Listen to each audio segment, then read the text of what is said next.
Welcome to Hacking Your Leadership. I'm Chris. And I'm Lorenzo. And Lorenzo, welcome to the next episode in our Holiday 2021 series on the important or impactful questions to ask of candidates for leadership roles that will give you the best idea or a better idea of whether or not they're going to be successful in these roles. This is a very tough topic to talk about from a standpoint of actually doing this the right way. There are a lot of people in leadership roles across the workforce who probably shouldn't be there. And that doesn't mean they didn't interview really well for those roles. It just means that the interview process wasn't the best screener. And there's no way to make this perfect. There's no way to know definitively whether or not a person's actually going to be able to execute. There's going to be some trust involved there when it comes to the actual decision process. But you can hedge your bets by asking the right questions. And so over the last few episodes, we've talked about these different questions that you can ask of potential leadership candidates. And on today's episode, the question that I want to talk about is one that is, when I saw this as potentially one we should talk about, I rolled my eyes a little bit at it because it's been talked to death, but I want to kind of give it a different spin because I think it's still an important question if it's asked the right way. It's just really hard to ask it the right way. And that question is, what is the difference between a leader and a manager? Yeah, it's definitely, I agree. Like, I'm two-sided on this. Like, I think that the question alone kind of speaks to a certain misunderstanding of kind of the words themselves and how they work together. But at the same time, I'm super interested in hearing somebody's response. So I'm both sides on this one. It's like watching a car wreck. It's like you can't look away because you're right. If you have to ask that question on a surface, most people who would ask the question, "What's the difference between a leader and a manager?" To me that implies that there is a hierarchy. That somehow managers evolve to become leaders, right? Like there's plenty of managing that great leaders do, right? Mm-hmm. Yep. So there's no hierarchy, and both are needed, but the difference between them can be really telling on how a person views their responsibility as a leader of people. And so if you ask it the right way and you listen for the right things, it can tell you something. And so like when I think about the difference between a leader and a manager myself, the how it was put to me a long time ago that kind of stuck with me is that leadership is doing the right things and management is doing things right. So doing things the right way. And so the management piece of it is more about do you do things in the way that they should be done, and leadership is, are you doing the right things to begin with?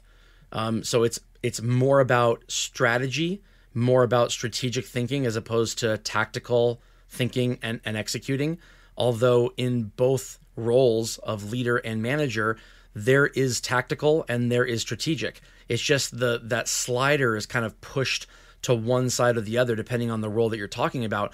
However, that doesn't mean that one is more important than the other. You could have all the strategy in the world. If you can't execute, you're going to go out of business. And you could have all the execution in the world. If you don't have the right strategy, then you're also going to go out of business. So I just don't like this hierarchy thing. What do you think? Yeah, I agree. No, I think, I heard recently somebody kind of described, and it felt very antiquated, but it was kind of like the difference between a leader and a manager. And like a manager is somebody who is managing a team or managing a process or managing a store or managing a part of the business. And then like a leader is somebody who is like, in the corporate office or somebody that like works and spends most of their time in vision and strategy.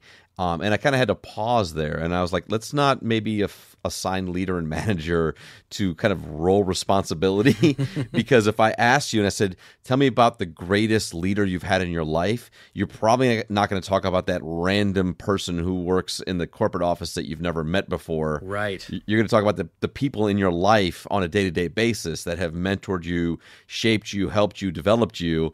And so, but it's interesting because there's still this level of dialogue that's kind of happening out there in the world that I think needs to be addressed to a degree. But I feel the same way, is that I think that, there can be managers who do good work at managing a project, or managing a process, or making sure that kind of things are very clear, and that the follow-up and the processes are all working in a way that things kind of get done A, B, C, D.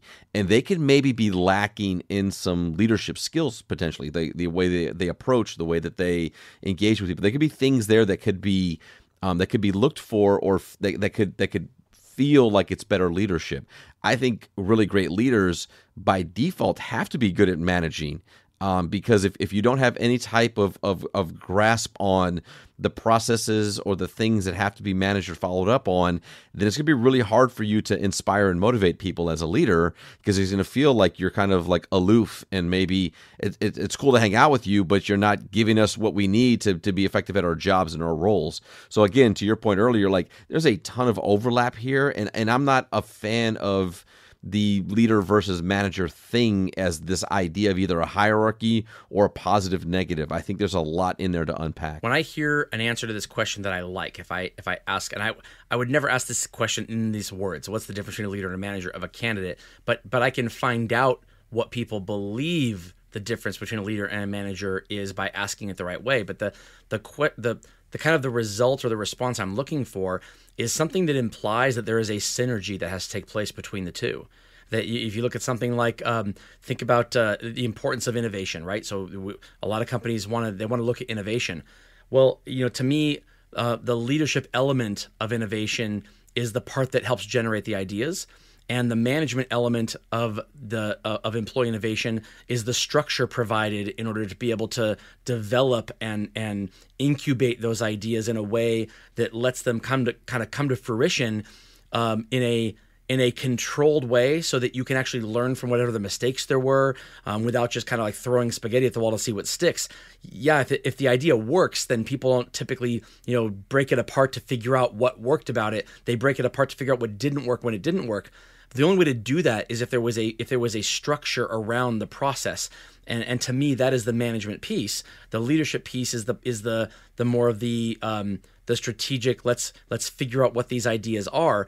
But if they're not put into place in the right way, you don't have that resulting synergy. And you can say that with literally any organizational responsibility.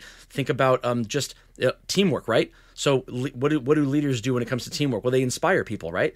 What do managers do when it comes to teamwork? Well, they coordinate, because two people who have no business working together don't need to be working together. Two people whose job responsibilities don't talk to each other or don't need to overlap at all, they have no business doing that. So you can have all the inspiration in the world, and then what you'll have is you'll have people gravitating towards each other because they like each other, not because there's some actual work benefit to being near each other. And so it's absolutely both. And so the question I want to ask you, Lorenzo, is have you had candidates for leadership roles where you've gotten the impression that they were good at leadership, but not really good at management? And so I want to ask you that, but first I want to give it up to a word from one of our sponsors. All right, Lorenzo, what candidates have you heard or seen where the answers to these kind of questions lead you to believe this person seems like they'd be a great leader, but I don't know that they'd be a good manager, and that kind of defines that there is no hierarchy, that there are two different skills and both are needed? For me, when I hear people talk about theory and kind of the idea of theory and maybe what they subscribe to or what they believe leadership to be, but then they lack the specificity of details and how they bring it to life. So really like the idea of like application of theory, that's when I'm like, okay, this is something where they have the right idea and they understand why these things are so important.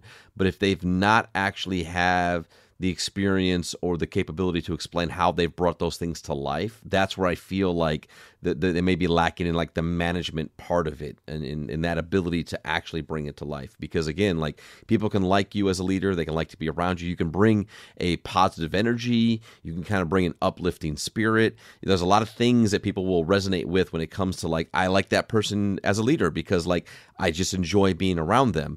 I think where it becomes an issue in the management part is if you don't have the specific examples or you're not able to bring out how you've applied those ideals in the real world and had success, that's where there could be some struggles then, is because when you have to layer in expectations or a clear strategy on how things have to happen, that's when I think you can run into trouble between the manager and the leadership thing. Like I think of the whole if somebody says, "Hey, can I get your help with this?" and their response every time was like, "Well, what would you do? Well, what do you think is the right thing? How would you do that?" Right? Like it sounds empowering. It sounds like, wow, you really trust me. It's really frustrating after the thousandth time when you never give me an answer to anything. Now I'm just like, well, I'm not going to go to you because I already know what the answer is going to be, which is not an answer. And I'm going to go to another leader who may have more management capability to give me a direct answer or help me with the actual resources to get the answer done the right way. So I think that's where it plays out in the long term as a potential negative. Right. And it's very telling. Like so if I go to a person and I'm looking for help, and the question is, "Hey, I'm having a difficult time with this employee." Trying to resonate with them and trying to meet them where they are, but to get this kind of performance out of them, what can you help me out with that? And the answer is along the lines of, what do you think you should do? What would you do? I'm okay. That's a great answer for those circumstances because I want to find out more. I want to find out what's happened so far, what they thought the right process was. If I go to a leader and I say, "Hey, an employee cut themselves doing this, and I need to know what the next steps are," and the answer is, "Well, what would you do?" It's like, okay, clearly this is a process question. I don't have the answer.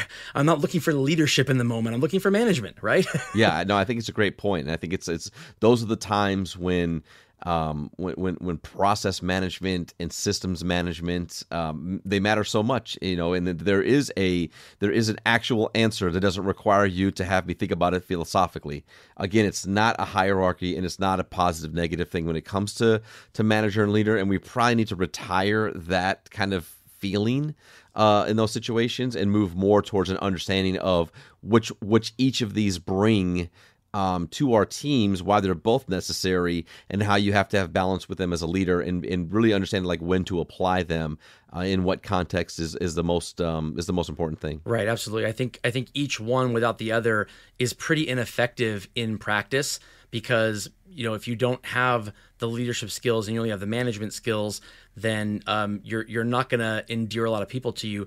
If you have a lot of the leadership skills but not a lot of the management skills, you're not going to get a lot done. And so, I want to hear in answers to this question, I want to hear about how somebody makes those two things work together and gets the right people. They surround themselves with the right people to kind of pick up the pieces where they might be lacking. Absolutely. And with that, it brings us to the end of this episode. This is Hacking Your Leadership. I'm Lorenzo. And I'm Chris. And have a great day.